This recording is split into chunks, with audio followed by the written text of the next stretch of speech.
The president is at a rally in Mississippi tonight, and the restaurant he showed earlier this week regarding the restraint, I should say not restaurant, the restraint he showed earlier this week regarding Professor Christine Blasey Ford's allegation, well, that seems over with. He's repeating his claim that men are the real victims because of so-called false accusations. You might remember after Dr. Ford testified, the president called her very compelling and a credible witness, said she looked like a very fine woman. Up to a point, he's been careful not to attack her. That point seems now to have come. Here's the president mocking her testimony. I had one beer, right? I had one beer. Well, do you think it was? Nope, it was one beer. Oh, good. How did you get home? I don't remember. How'd you get there? I don't remember. Where is the place? I don't remember. How many years ago was it? I don't know. I don't know. What neighborhood was it in? I don't know. Where's the house? I don't know. Upstairs, downstairs, where was it? I don't know. But I had one beer. That's the only thing I remember. And a man's life is in tatters. A man's life is shattered. A man's life. With me now is Hawaii Senator Mazie Hirono, a member of the Judiciary Committee and a Democrat. Senator Hirono, thanks for being with us. I'm wondering, first of all, your reaction to the president's comments tonight.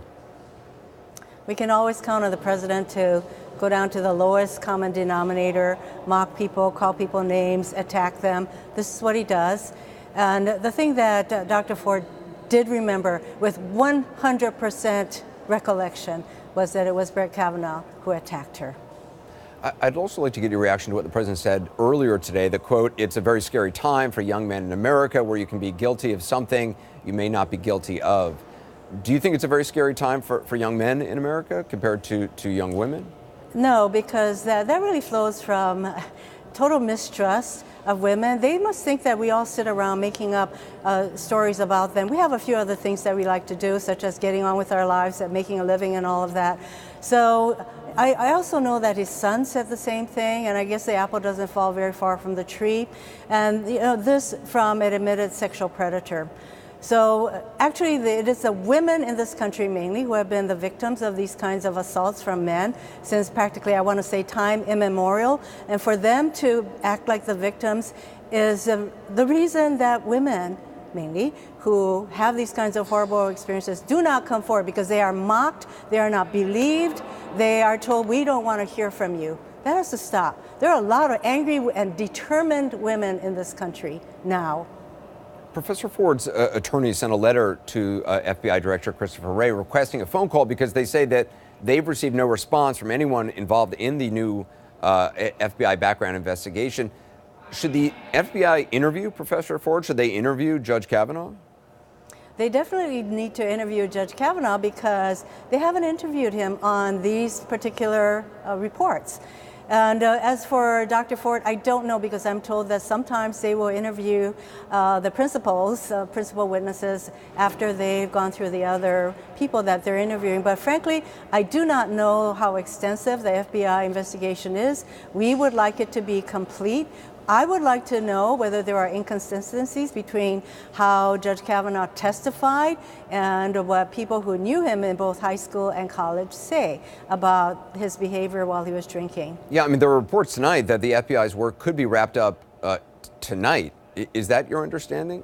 Or even tomorrow? I hear those kind of rumors, and what I would be concerned about is really how complete their investigation has been, because if it's just a peripheral or kind of a whitewash kind of investigation, I don't know if that's going to satisfy Senators Flake or Murkowski or Susan Collins. I hope not. I hope that they expect the kind of professional, thorough job that we expect of the FBI. Today, Senate Minority Leader Chuck Schumer said that the findings of the report should be made public, while your committee's ranking Democrat Dianne Feinstein said no, they should not. Where do you fall on this? Should they be made open to the public? Should it just be for all senators, for senators on the Judiciary Committee? All of these allegations are public. We had a hearing. My view is that we should be as transparent as possible.